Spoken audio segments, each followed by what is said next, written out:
So welcome to the February meeting of the Metro Railroad Commuter Council. Laura and I are here. Francis Corporate is on the phone, and we have two members that are out. One is ill, and we're waiting to find out about number 6.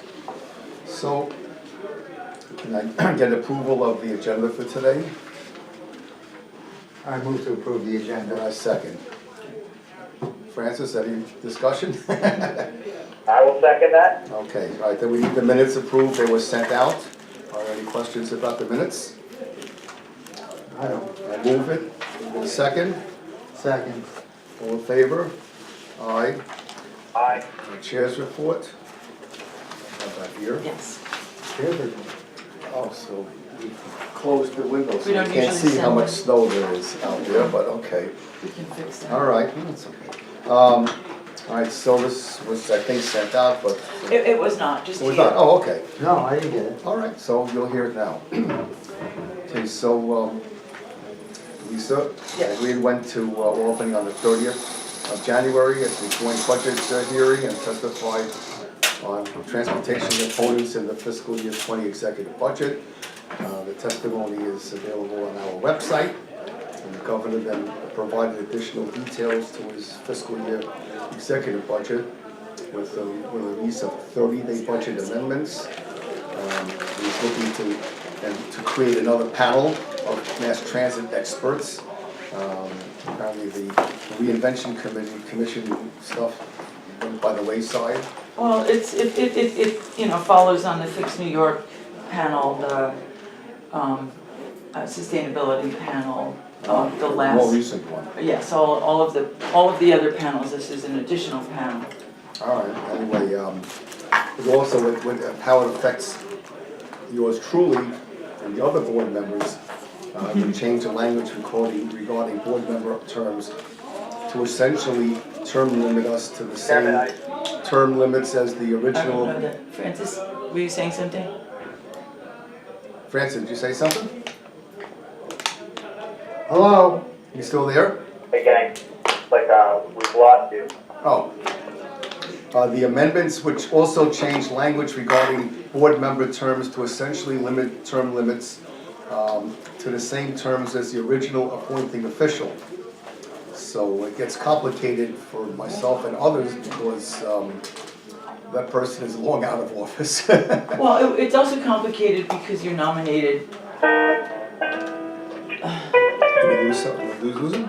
You entered access code 255. Please enter your PIN followed by the pound or hash. If you do not know your PIN, please enter pound or hash. Thank you. Francis, did we lose you? Yeah, yes.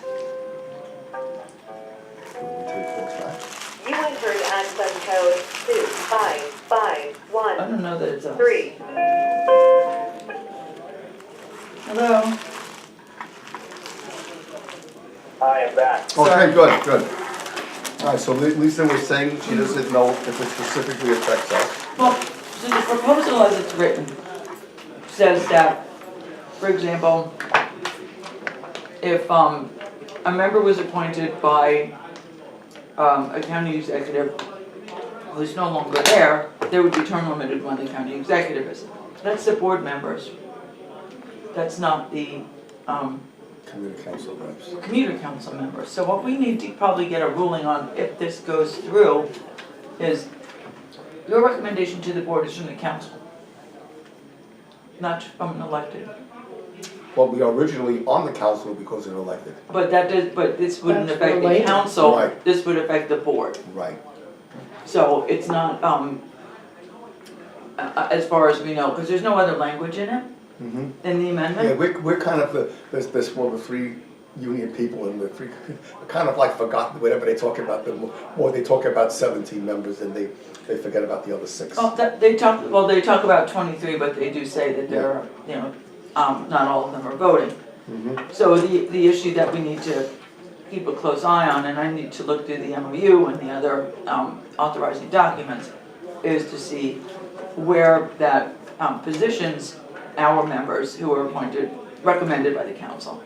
At the end of the day, everyone is appointed by the governor. Right. So the language in the amendment talks about the appointing official, not the recommending official. So that is also, I'm sure, open to interpretation. There's some speculation that perhaps this is directed at several of the voting members who have gotten out of line. I don't know. Okay. That's a All right. nice way of saying All right, it. so anyway, next week on the committee and board meetings, unfortunately, I won't be for the committee meetings, but I'll be there for the board meetings, and the board is going to approve or not approve the fare increases. And I'm sorry, Orin, I assume that you'll be testifying on Monday. Yeah, I'll try to make it on Monday. And is there anything in particular that you would like us to testify about in addition to board hearings we'll do on the fare increase, but, No, I'm not gonna touch the phone. okay. But if there's anything that you'd like us specifically to talk about on Monday at the committee meeting? Okay. Well, I gave you a list of items that we were going over. I don't know if we have enough time even to go over them today. But I assume that these are the ones that you're gonna be talking about. Yeah, primarily, but I don't know if I can fit it into the 2 minutes. Right. All right, very briefly, the Suffern Station, what's the other one? Very briefly, just mention what. Why don't we talk about it later? Yeah, you're right, we can do another, you're right. Right. Okay. All right, so, there'll be meetings up in Albany for transit advocacy and education I day. think you need to speak a little louder. There's gonna be a meeting up in Albany on transportation for advocacy and education day. West of Hudson, we're hoping to get our trains back in the second quarter, or tonight, with several senior Metro North officials attended a listening session that New Jersey Transit had on the 6th of this month in Suffern. Right. New Jersey Transit's management team was there in full force, except for the executive director, which we would have liked to have seen. And only a handful of commuters were there. And that's about it. So next, everyone, we're getting together for PCAC on the 7th of March, and I hope that you can all come or discuss that. Is Don Spiro gonna come? He's not gonna come. He's not gonna come. He's Okay. not able to have that conversation at this time. So we're still looking for someone. So the thought that I just learned of was to ask Jana Weaver. Was he recently? It was a year ago, apparently. Was he here? Okay. And Yeah, since but he he's, talked about other stuff. well, his role has Changed, changed, yeah. evolved, All right, that's fine. yeah. Okay. So the board report, I didn't have a chance, I actually did look at it. It's really, there's nothing, it's just preliminary information that I've gotten last week. So we could choose something out over the weekend, so there really isn't a lot of stuff in there. I don't know what kind of approvals, I gotta go back and look at it again. Are there any specific agenda items for the Metro North? Take a look.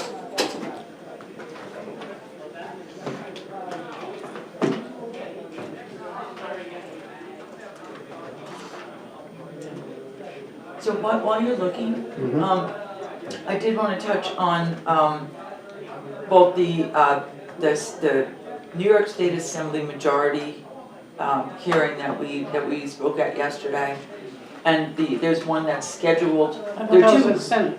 Senate, I'm sorry, thank you, New York State Assembly, what did I say, Assembly? Sorry, New York State Assembly majority hearing. First- Senate, New York State Senate hearing that was held yesterday on mass transit. It was the first of 5.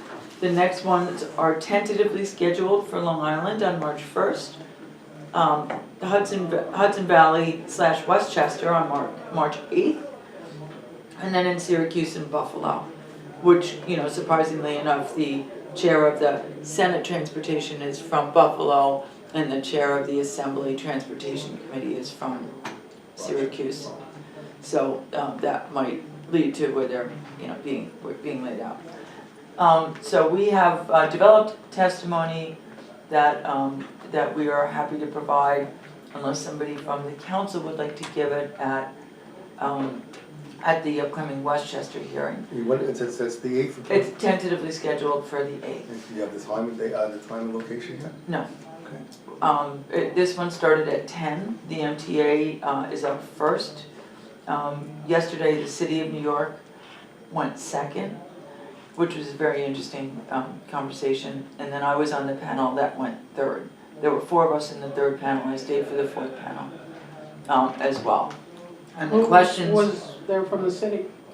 Sharif Solomon? Yeah, Sharif, yeah. Yeah, and somebody from City DOT. For some reason, I'm not able to get on. Okay. What was interesting was that the panel members asked, I'm sorry, the Senate members who were there, who were Senator Kennedy, Senator Comrie, Senator Jackson, and Senator John Lowe came in Yes. while our panel was in session. We're particularly interested in congestion pricing and what it would look like. And since that's not yet determined, that's what the expert panel is supposed to come up with. They asked those of us on the panels to provide them with information as to what we thought congestion pricing would look like, how much it would bring in, what it would raise, where it would be set up. I think essentially helping them to lay out what they want to see. So that's an interesting task ahead of everybody.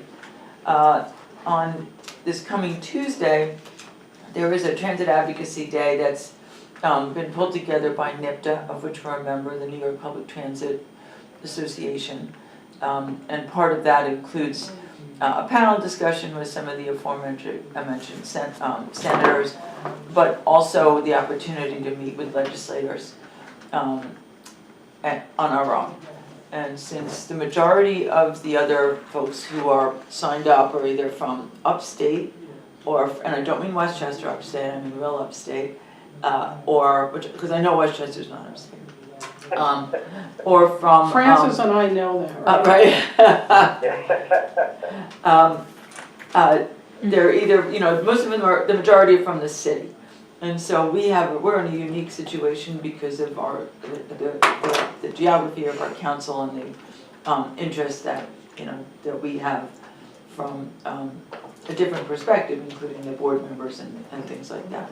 So getting an idea of which electeds you would like us to speak with, which ones you would not like us to speak with, would be particularly helpful as I'm making appointments this week. It's interesting, Lisa. Tomorrow, I don't know if Randy can make it, but I can. Yeah, I am. Our state senator has a senior advisory council meeting. Oh, Senator Carlucci. So, yeah, we will be speaking to him anyway, Okay, so what I'm gonna do today is pull together the talking points. The testimony now is in a written long form, which makes it a little long to both read and to present talking points. But I'm gonna pull together what the key aspects of what we've been saying are, so that you can share them with the senator. And I'm certainly happy to also meet with him and any, assembly members that you think are appropriate, especially maybe some new ones who weren't as familiar with who we are and what we do. Yeah, there's a bunch of them from Orange County and in the Hudson Valley that got moved up. Right. And new ones. Did you get a chance to speak to Carlucci because he was at the fare increase hearing in November? No, he was at the hearing. I spoke after, I think, 7 hours. Oh, no, in Rockland. Oh, in Rockland. Yeah. I spoke with him briefly. Okay. I have his card. He has his contact information in Braille on his card, in fact. Good. Yeah. Wow. So I did speak with him briefly. That was sort of before we pulled together all of this, before we knew it was in the governor's budget and in the 30-day amendments. So I'll follow up with you on that. I hope that thing, it's a Friday, I hope it's early in the day because I don't want to have to go over the Tappan Zee Bridge in the afternoon. Well, the one yesterday started at 10. They empaneled the speakers, so there were 4 in the first panel, 3 in the second panel. I think there were 4 in the third panel, and I'm not sure if there was a 4th panel or not. But it partly depends on how long the MTA is, and if what the local elected officials, if they come to say anything either. Assemblywoman Simon came yesterday just to express her support for funding, but didn't provide any other Yeah, so testimony. as soon as you have the information, just let me know and Yes, I'll get in probably touch just with them take the bus today. over there. Who was on your panel? On my panel was Kate Slevin from RPA, Yeah. Rachel Foss from Reinvent Albany, and a woman from the EJ community who heads, let's see, maybe one of these people. From who- like environmental justice. Yes. Renee Reynolds from New York City Environmental Justice Alliance. All right. Old business membership.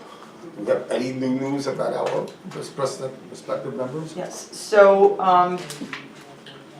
my tickler file, which Sheila doesn't, know what that is. It's like it used to be folders of with dates on it, so you would put your to-do list in a certain date. So for my, Come in the morning, take them out, say, oh, yeah. Yeah, okay, this we'll is do what Oh, this is what I have to delayed. do. Put it up there. right, so on March 1st in my tickler file is to get back in touch with our contact in the governor's appointments office. He does not have Walter Zulick's name because it has not yet been sent up. But I know that the Westchester County Executive was mulling next steps, and we will follow up with them as well. Ellen spoke with their office. Okay, good. He'd be a tremendous asset Oh, on that's this good. committee. Yeah, we're usually not happy. All right, next is the 20-year, is that Rich? Okay. I never received call-in number. I emailed him, So did I. and so did Lisa.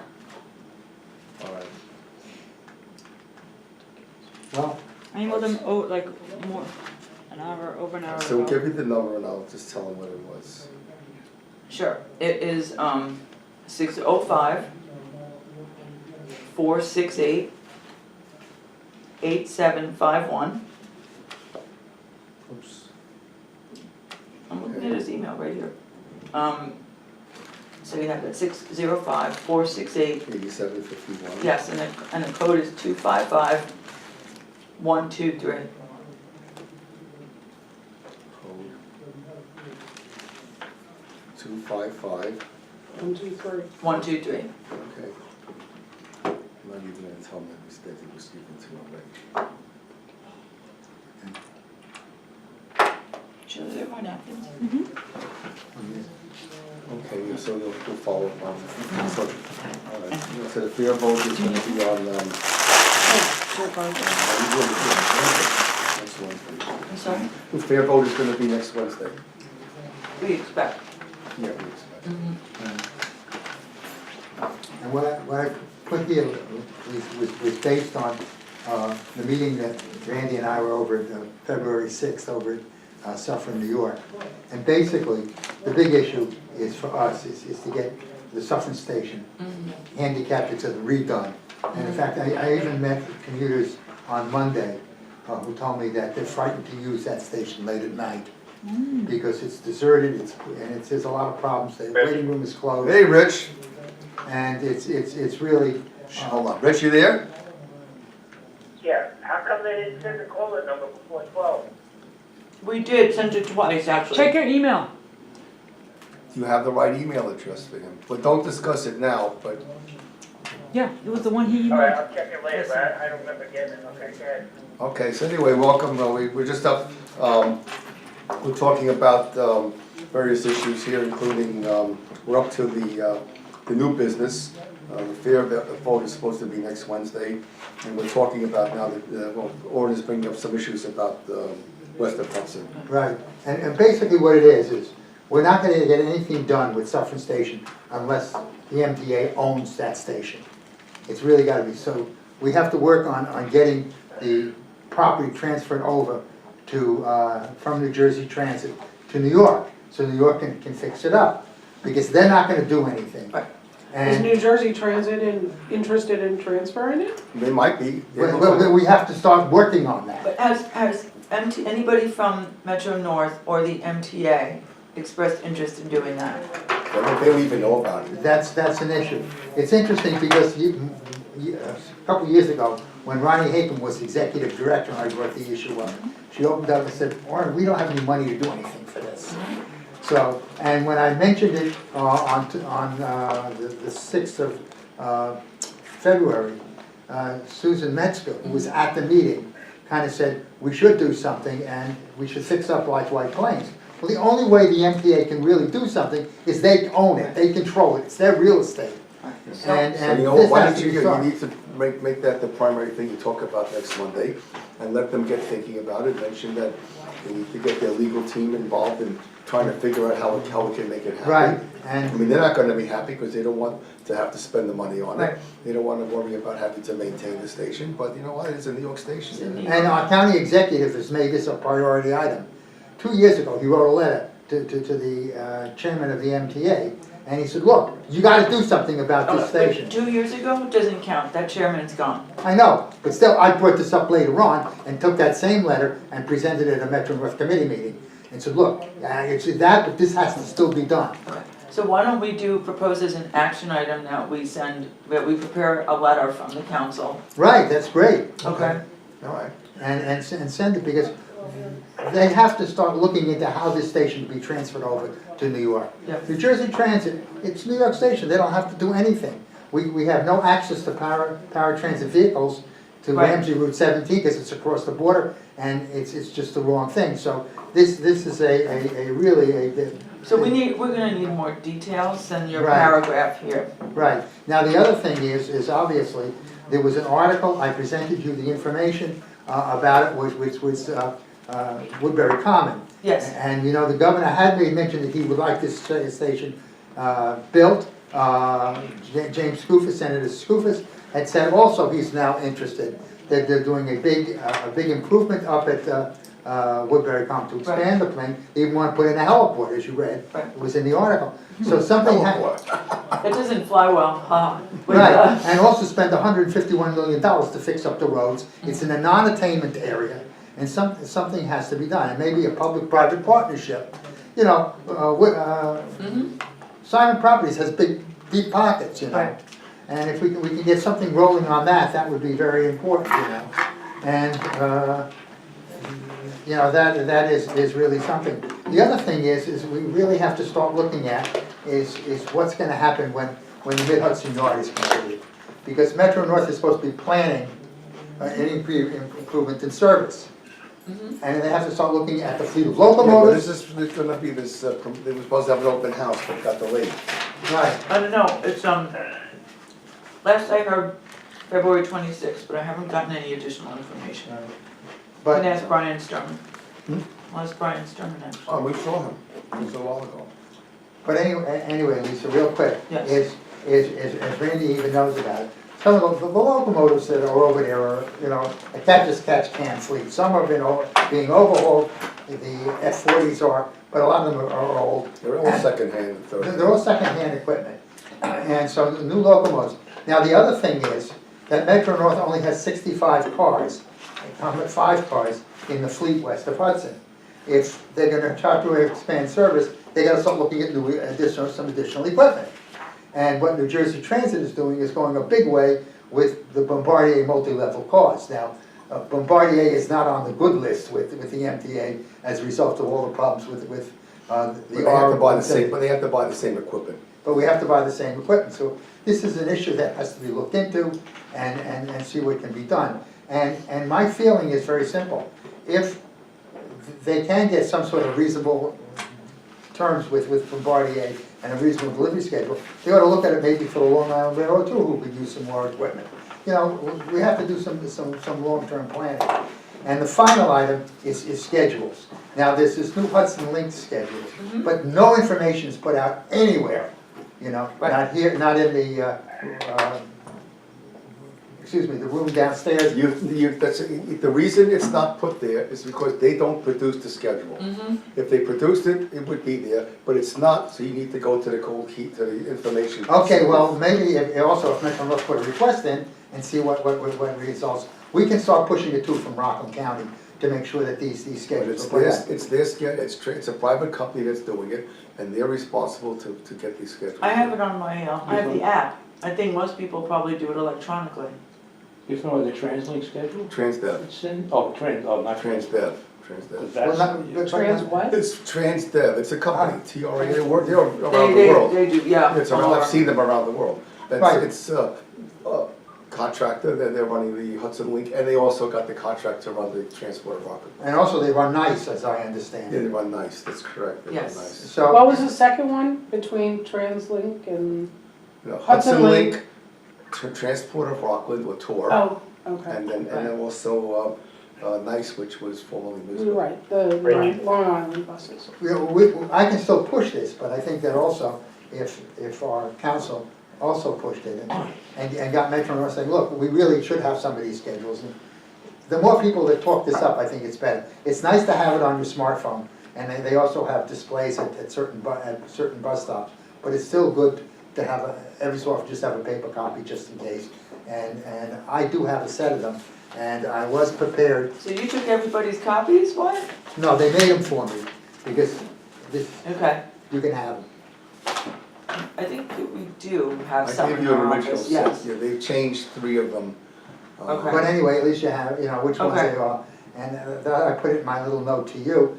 But I think that, you know, it'd be a good idea still to have them out there, because people will, sometimes you see the schedule and you say, oh, I didn't know there was a bus there, you know, and things like They're that. big and they're blue and their hearts are missing, you go off the train in Tower and White Right. Plains. Right, so it's just a good idea.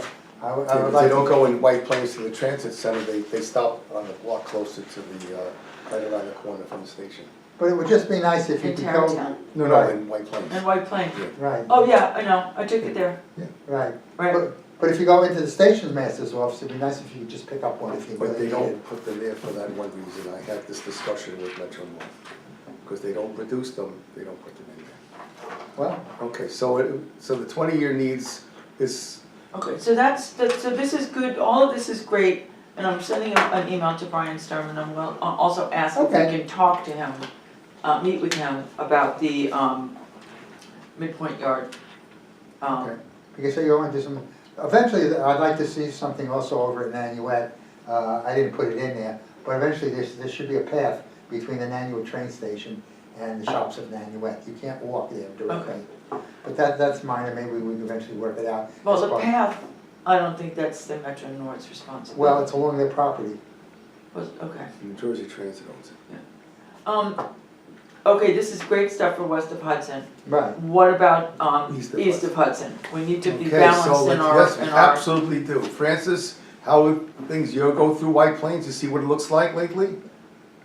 Oh, yeah. Yeah. They showed it at the Metro North Committee meeting last month. So do you have anything that you can bring to us that you'd like to see? I mean, they're gonna be buying new dual mode locomotives, which really affects only the northern part. You're on the Harlem line. Yeah, I mean, for White Plains is, you know, the whole openness and aesthetic of it is so appealing and so, you know, more conducive to having people want to actually take the train and be there and wait. It's great. I mean, it's like night and day. That's wonderful. That's what we need over in Yeah. Suffern. Okay. any other, You just feel good even just being on the platform or walking Yeah. the station. I mean, you know, there's work that's still going on, but it's just, you know, it's just so user-friendly now. yeah, and the path over to the county center, or the, you know, the Transit center. access underneath, where you go to the parking lot behind it, Oh. is, Yeah. has much Oh, the more, underpass. is lighted, yeah. They've done a nice job there.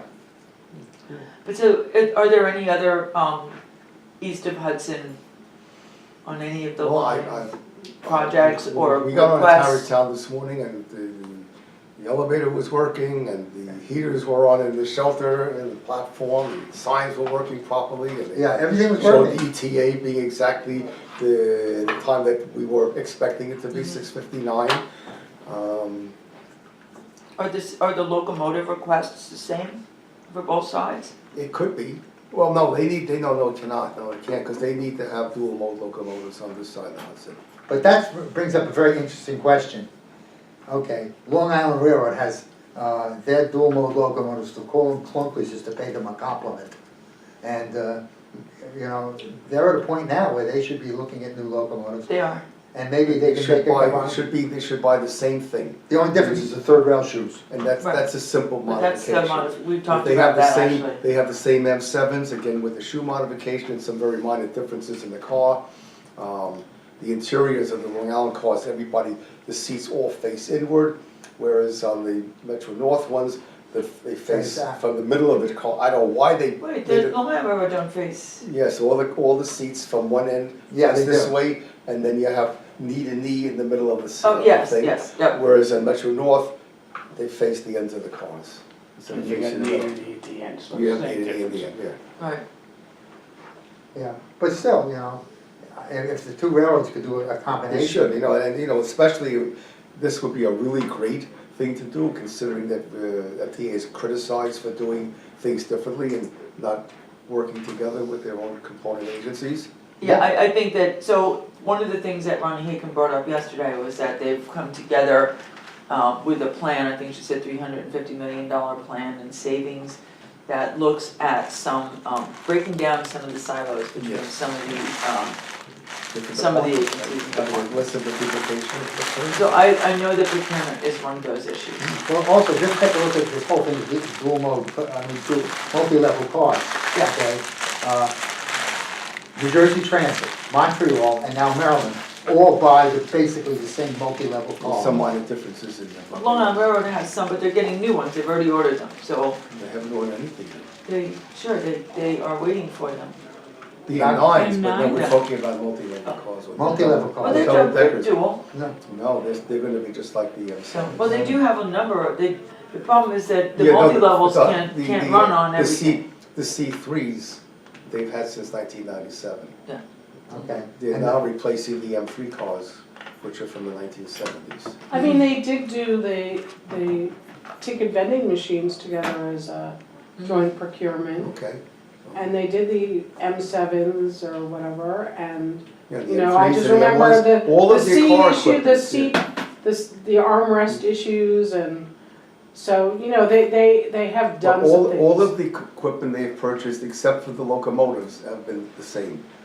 They went off on their own, and they went on, Metro North went off on their own. So, but now they need to buy the same thing, and there's no reason they can't. Absolutely correct, Randy, I agree with you. Okay, so then, for on the other side of the Hudson, they need to buy a different type of locomotive that doesn't have the dual mode Doesn't need capacity. dual mode.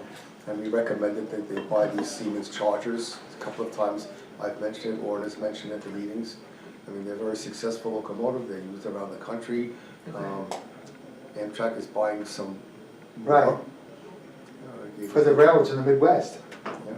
And they're 4,400 horsepower, so they can pull a longer train, and they're tier 4 compliant, which is good for the environment, so a locomotive like that would be. So anything on, that you can think of, that we need to get them to do for the Harlem line, or you ride occasionally to New Haven? They should send it to us. Yeah, Yes, if you can't think of it now, please just email it to us. Yeah, I mean, you're talking about general, like specs. Well, for the No. 20-year needs assessment, and also the 2020 to 24 capital program. yep, Right, That's what, yeah. so I think Yeah, this is the opportunity now to put our request in, so they can figure out what they can do. right. The only other thing, Randy, I just wanted